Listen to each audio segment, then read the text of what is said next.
Pour dissoudre un problème qui vous semble actuellement si réel, vous n'avez qu'à détourner votre attention, consciemment, et bien qu'il vous paraisse pourtant bien concret, cessez de vous en occuper. Devenez indifférent à ce problème. Concentrez plutôt votre attention à ressentir que vous en êtes libéré. Par exemple, si vous étiez emprisonné, personne n'aurait à vous rappeler que vous devriez désirer la liberté. Ce désir serait automatique. Alors pourquoi chercheriez-vous au-delà des 4 murs et des barreaux de votre prison? Ne portez plus attention au fait d'être emprisonné et commencez à vous sentir libre. Ressentez cette liberté jusqu'au point où ça devienne naturel, que ce soit un fait accompli. À la seconde où vous y arriverez, les barreaux de votre prison céderont. Utilisez ce même procédé pour tout problème. J'ai vu des gens endettés jusqu'au cou se servir de ce procédé et en un clin d'œil se sortir de dettes pourtant imposantes. J'en ai vu d'autres que les docteurs avaient condamnés, détourner leur attention de leur maladie soi-disant incurable et commencer à se sentir bien, malgré l'évidence contradictoire que leur fournissait leur sens. Jamais de telle maladie dite incurable n'avait été soignée auparavant. Votre réponse à la question « Qui dites-vous que je suis ?» Matthieu 16, 13 détermine ce que vous manifestez dans votre vie. Aussi longtemps que vous êtes dans la conscience d'être emprisonné, malade ou pauvre, vous allez maintenir ces états dans votre vie. Lorsque l'homme réalise qu'il est dès maintenant ce qu'il cherche à être et qu'il commence à proclamer qu'il l'est, effectivement, il verra les preuves de sa conviction. Ce secret nous est révélé dans la Bible. Qui cherchez-vous? Et ils répondirent, Jésus. Jésus leur dit, je suis celui que vous cherchez. Jean 18, 7. Jésus, dans ce contexte, désigne le Sauveur. Vous cherchez à être sauvé de ce qui vous semble être votre problème. Je suis et celui qui vous sauvera. Si vous avez faim, votre solution est la nourriture. Si vous êtes pauvre, c'est la richesse. Si vous êtes emprisonné, c'est la liberté. Si vous êtes malade, ce n'est pas un homme appelé Jésus qui vous sauvera, mais bien la santé. Par conséquent, proclamez « Je suis ». En d'autres mots, proclamez être ce que vous désirez. Proclamez-le en conscience, pas en mots, et la conscience vous le donnera. Il fut dit, vous me chercherez et vous me trouverez si vous me cherchez de tout votre cœur. Jérémie 29, 13. Recherchez de tout votre cœur, en conscience, ce que vous désirez, jusqu'à ce que vous vous sentiez être ce désir. Lorsque vous vous perdez dans la sensation d'être déjà ce que vous désirez, ce désir s'incarne dans votre monde.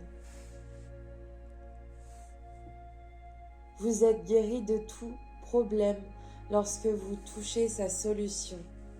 Qui m'a touché? Car j'ai senti qu'une force était sortie de moi. Luc 8, 45. Oui, le jour où vous touchez ce sentiment d'être déjà ce que vous désirez, les forces jaillissent de votre être profond et se solidifient dans votre monde tel que vous le souhaitez. Il est aussi écrit, vous croyez en Dieu, croyez aussi en moi. Jean 14, 1. Ayez foi en Dieu, lequel étant en forme de Dieu, n'a point regardé comme une usurpation d'être égal à Dieu. Philippiens 2, 6. Faites-en autant. Oui, commencez à croire que votre conscience d'être est Dieu. Réclamez pour vous-même tous les attributs que vous donniez auparavant à un Dieu extérieur, et vous commencerez à exprimer dans votre vie ces mêmes attributs. La Bible dit que Dieu n'est pas un Dieu éloigné, qu'il est plus près de nous que le sont nos mains et nos pieds, plus près que notre propre souffle. Je suis votre conscience d'être, et là où tout ce que vous avez pu être conscient d'être commence et se termine. Avant que le monde soit, je suis. et même si le monde cessait d'être, je suis. Exode 3,14. Avant qu'Abraham fût, je suis. Jean 8,58.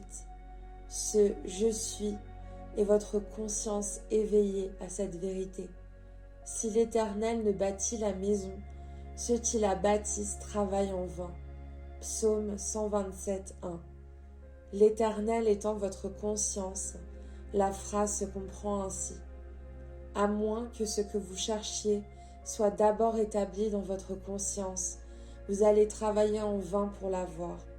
Toute chose doit commencer et se terminer dans la conscience. Béni est celui qui a foi en cette conscience d'être qu'il développe en lui. La confiance en Dieu se mesurera toujours selon la confiance qu'il se porte à lui-même. Vous croyez en Dieu, croyez aussi en moi. Jean 14,1. Ne placez pas votre confiance dans les hommes, car les hommes ne vous reflèteront que ce que vous êtes. Ils ne pourront que vous donner ou vous faire ce que vous vous êtes donné ou fait à vous-même.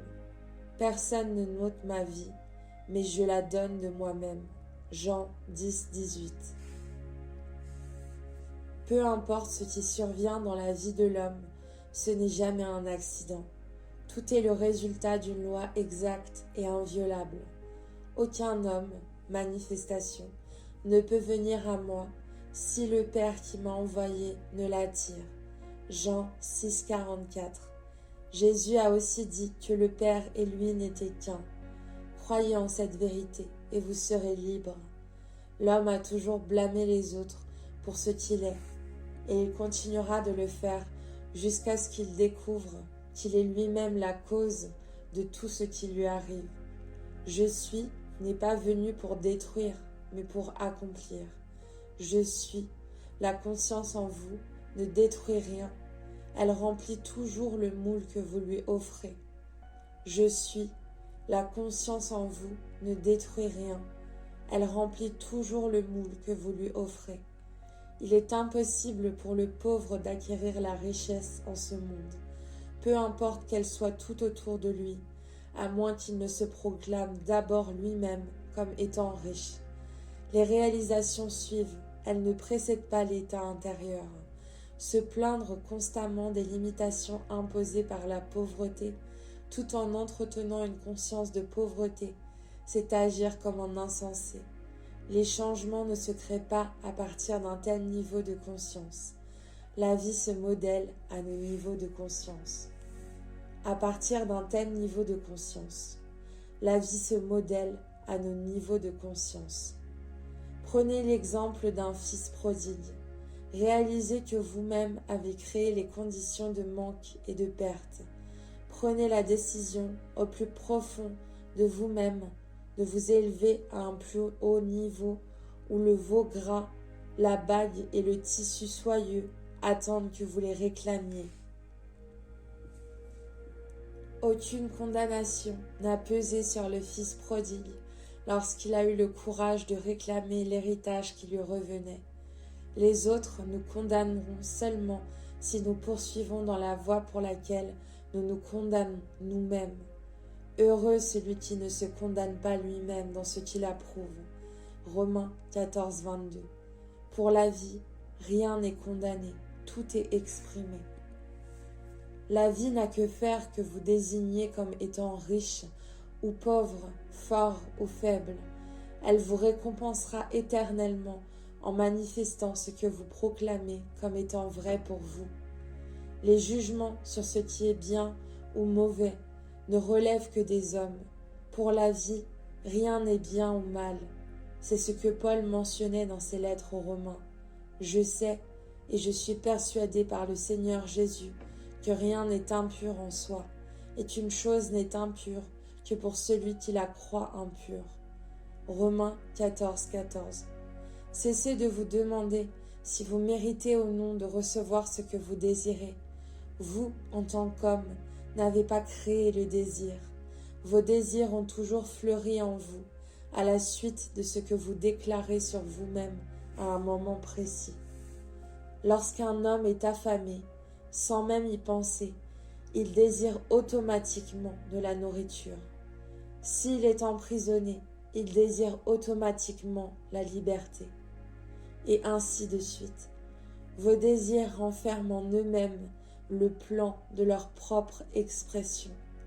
Donc, délivrez-vous de tout jugement, élevez-vous en conscience sur le plan de votre désir et faites un avec lui en proclamant qu'il est dès maintenant accompli. Ma grâce te suffit, car ma puissance s'accomplit dans la faiblesse. 2 Corinthiens 12, 9. Ayez foi en votre proclamation non encore visible dans votre monde physique, jusqu'à ce que la conviction qu'il en est ainsi vous inonde. Votre foi en ce que vous décrétez vous apportera de grandes récompenses. Persévérez un peu plus et l'objet de votre désir se manifestera. Sans la foi, il est impossible de réaliser quoi que ce soit. Les mondes ont été bâtis par la foi. La foi est une ferme assurance des choses qu'on espère, une démonstration de celles qu'on ne voit pas. Hébreux 11, 1. Ne soyez pas anxieux ou inquiets quant aux résultats. Ils suivront tout aussi sûrement que le jour suit la nuit.